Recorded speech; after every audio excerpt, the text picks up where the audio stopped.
Salam, hər vaxtınız xeyir olsun. Mən Səidə müəllimə. Bu gün sizinlə Rüstəm Əkbərovun hazırladığı kitabdan insan orqanizmi mövzusunun suallarına baxacağıq. Birinci suala deyir, aşağıda insan orqanizminin quruluş səviyyələri və onların təsvirləri verilmişdir. Hər bir səviyyəni uyğun təriflə əlaqələndirin. Baxaq bir-bir. Deməli, hüceyrədir, toxumadır, orqandır, orqanlar sistemidir və orqanizmdir. Deməli, bunları biz aşağıdakılara uyğun deməli, qeyd eləməliyik. Baxaq, canlı orqanizmdən ən kiçik quruluş vahidi. Mən bilirəm ki, ən kiçik quruluş vahidi nədir? Hüceyrədir. Deməli, A-ya aid olacaq nə? 1. Sonra birlikdə fəaliyyət göstərən müxtəlif tip toxumalar qrupundan təşkil olunmuşdur. Burada birinci olaraq ardıcıllığı gəlin qeyd eləyək. Hansı ardıcıllıqdır? Biz bilirik ki, hüceyrələr birləşərək toxumanı əmələ gətirir. Toxumalar birləşir, orqanlar əmələ gətirir. Orqanlar birləşərək orqanlar sistemində birləşir və vahid bir orqanizmi yaradır. İndi baxaq, deyir, birlikdə fəaliyyət göstərən müxtəlif tip toxumalar qrupundan təşkil olunmuşdur. Yəni, toxumalar birləşib nəyi yaradır? Toxumalar birləşib orqan əmələ gətirir. Deməli, orqan olmalıdır. Orqan hanı? Burada üçüncüdür. Deməli, 3-ə aid olacaq B. Müəyyən həyati prosesləri tənzimləyən orqanlar qrupudur. Yəni, qrup deyirsə, orqanlar qrupu. Orqanlar birləşib nəyi yaradır? Orqanlar sistemini. Deməli, orqanlar sistemi 4-cüdədir. Deməli, C-yə aid olacaq 4. Orqanlar sistemindən ibarətdir. Orqanlar sistemi birləşib nəyi yaradır? Orqanizmi. Deməli, 5-ə aid olacaq D. Eyni funksiyaya malik oxşar hüceyrələr qrupu hüceyrələrarası maddə ilə birlikdə. Deməli, hüceyrələr birləşib nəyi yaradır? Toxumanı. Ona görə hüceyrələr birləşib toxumanı yaratdığı üçün ikinciyə də aid olacaq nə? Y. İndi qeyd eləyək burada. 1-ə aid olacaq nə? A. 2-yə aid olacaq Y. 3-ə aid olacaq deməli B. 4-ə aid olacaq deməli C. 5-ə də aid olacaq D. Daha sonra növbətiyə baxaq. Növbətidə ikincidə deyir ki, insan orqanizminin quruluş səviyyələrini kiçikdən böyüyə doğru neyini düzün. Yenə yazıram burada. Hüceyrə, kiçik olaraq hüceyrədir. Hüceyrə birləşir nəyə yaradır? Toxumanı. Toxuma birləşir nəyə yaradır? Orqanı. Orqan birləşir yaradır orqanlar sistemini. Orqanlar sistemində birləşib yaradır nəyi? Orqanizmi. Davamıca yazıram. Demək, kiçikdən böyüyə deyir. Hüceyrə hansıdır? 2. Deməli, birinci 2 başlayacaq, sonra toxuma. Toxuma hansıdır? 3. Sonra orqan. Orqan hansıdır? 5. Sonra orqanlar sistemi. Orqanlar sistemi hansıdır? 4. Sonra da orqanizm. Orqanizm də hansıdır? 1. Demək, 2, 3, 5, 4, 1. Bu da hardadır? A variantında. Sonra keçirəm növbəti suala. Hər bir orqanlar sistemi öz funksiyası ilə uyğunlaşdırın. Baxaq. Deməli, qan dövranı sistemi, əzələ sistemi, sümük sistemi, sinir sistemi. Gəlin, baxaq. 1, 2, 3, 4. Qanın bədəndə hərəkətini təmin edir. Təbii ki, qanın bədəndə hərəkətini təmin edəcək qan dövranı sistemi. Ona görə A aid olacaq. Daha doğrusu 1 aid olacaq A-ya. Burada qeyd edeyim A. Bədənin dayağını təşkil etməklə yanaşı onun forma və görünüş verir. Forma və görünüş verən hansıdır? Sümük sistemi. Bədənin deməli həm dayağını təşkil edir, həm də ona bir forma verir, görünüş verir. Ona görə 3-ə aid olacaq nə? B.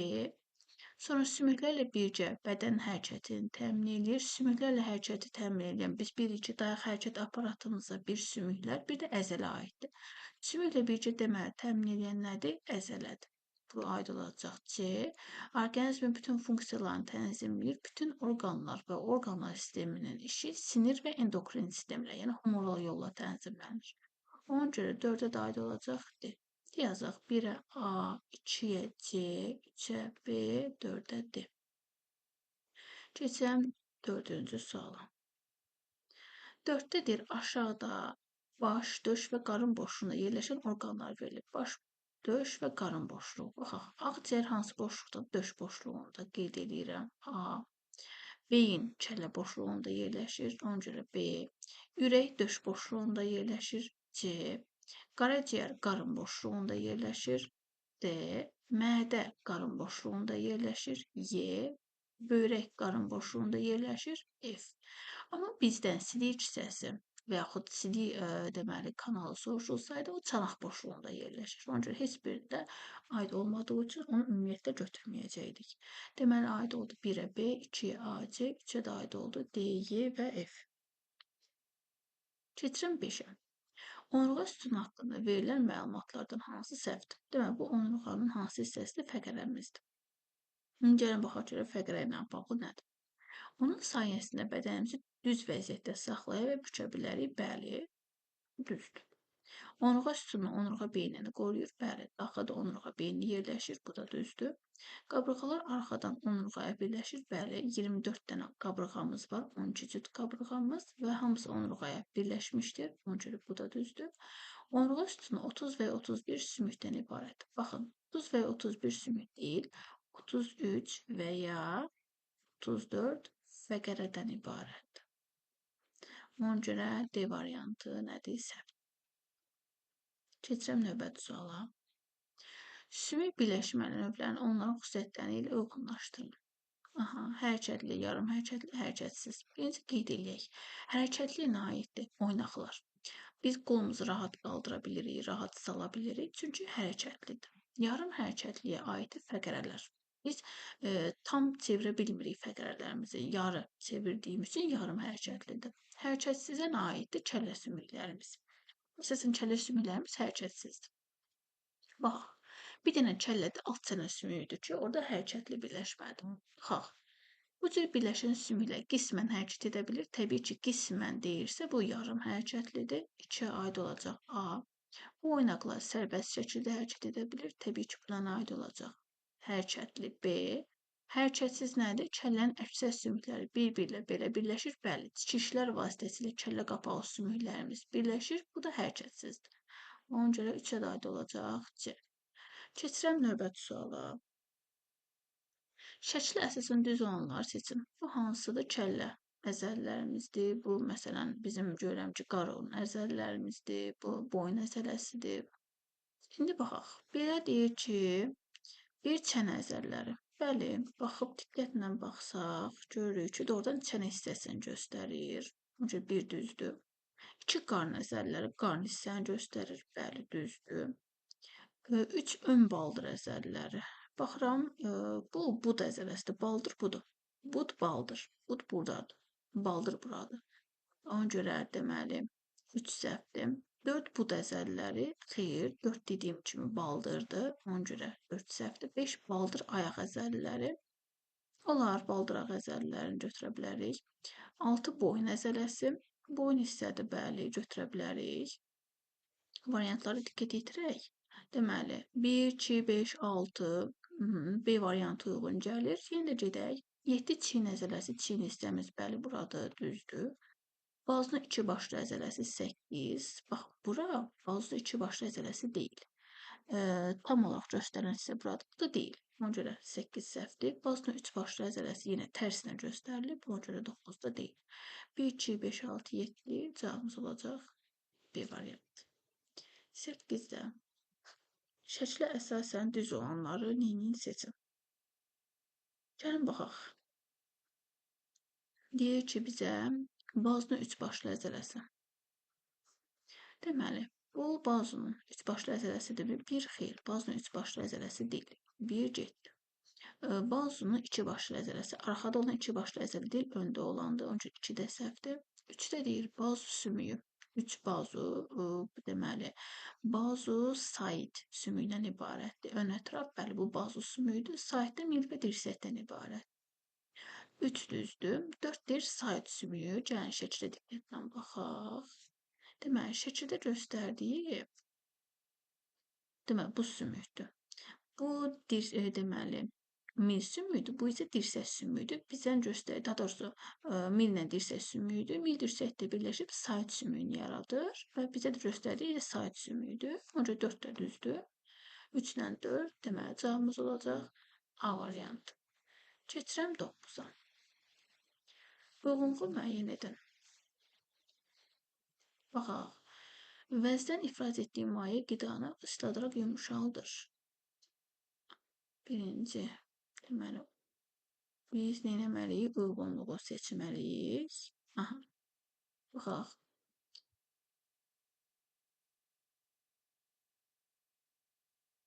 Vəzdən ifraz etdiyi maye qidanı isladaraq yumşaldır. Bu hansı vəzidir? Ağız suyu vəzlərimizdir ki, demək qidanı isladır. Deməli, biri aid olacaq A. Qida maddələri həzm olunaraq qana sorulur. Aha, qana sorulursa bu uşaqlar olur nazik bağırsaqda. Nazik bağırsaqda olduğu üçün deməli biz buna nazik bağırsaq birinciden qeyd eləyək bu ağızdır. Ağız. Bu isə nədir? Bizim qida borumuz. Sonra bu isə mədəmiz, 3 mədədir. 4 bu bizim deməli nazik bağırsaq, daha doğrusu deməli nazik bağırsağımız. 5 bizim nədir? Yoğun bağırsağımız. 6 isə nədir? Anus. Gəlin baxaq bir-bir. Deməli, birə nə aid oldu? A. İçəriyə deyir ki, qida maddələri həzm olunaraq qana sorulur. Qana sorulma gedir nazik bağırsaqda. Nazik bağırsaqda hansıdır? 4-ə, ona görə 4 aid olacaq B. Ağız boşluğunu mədə ilə əlaqələndirən nədir? Qida borusudur. Ağızla mədəni bir-birindən əlaqələndirir. Ona görə 2 aid olacaq C. Həzm olunmuş qida qalqanı tərkibində mayenin qana sorulması başa çatır və nəcis kütləsi formalaşır. Bu yoğun bağırsaqdadır. Yoğun bağırsaq hansına aiddir? D-yə, yəni 5-ciyə aid olacaq. D. Sonra deyir, qalın əzələli divarlara malik orqandır. Bu nədir? Mədədir. Mədə də burada hardadır? 3-dədir. Deməli 3-ə də aid olacaq. Y. Daha sonra bu dərc vasitəsilə nəcis bədəndən xaric olunur. Bu da təbii ki, hansıdır? Deməli, anus, yəni anal dərikdir. Bu da 6-ya aid olacaq nə? Deməli, axırıncısı. Bu isə deməli F. 6-ya aid olacaq F. Gəlin, indi bir-bir yazaq.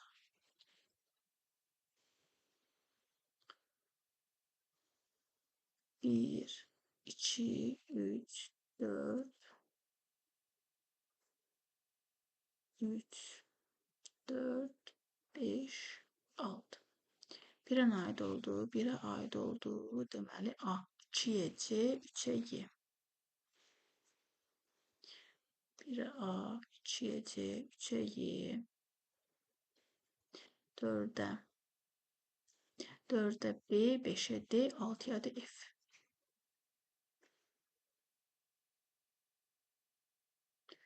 Dördə B, 5-ə D, 6-ya da F. Deməli, son keçir növbəti sualı.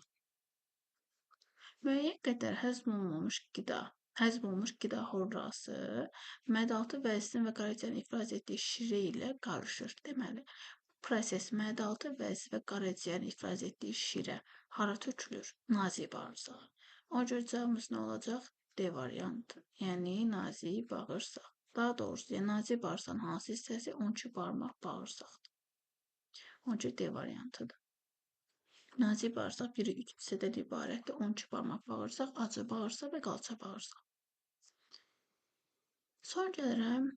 Deməli 11-də aşağıdakı fikirlərdən düzgün olanları seçin. Həzm prosesi ilk olaraq mədədə başlayır.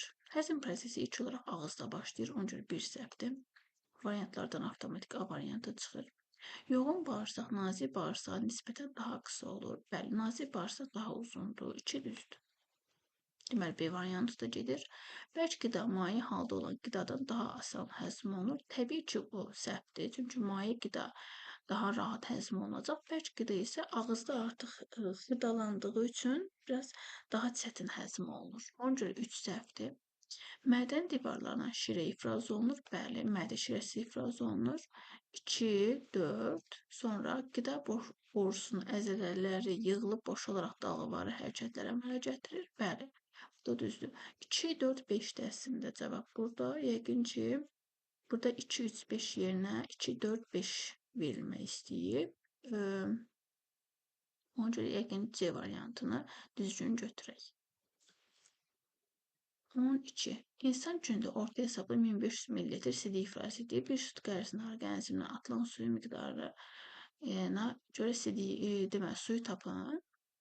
Miqdarına görə sidiyinin 96% sudur. 1500 ml sidik ifraz edirsə, 1500 ml biz 96%-ni tapacağıq ki, görək nə qədər bizim suyumuz var.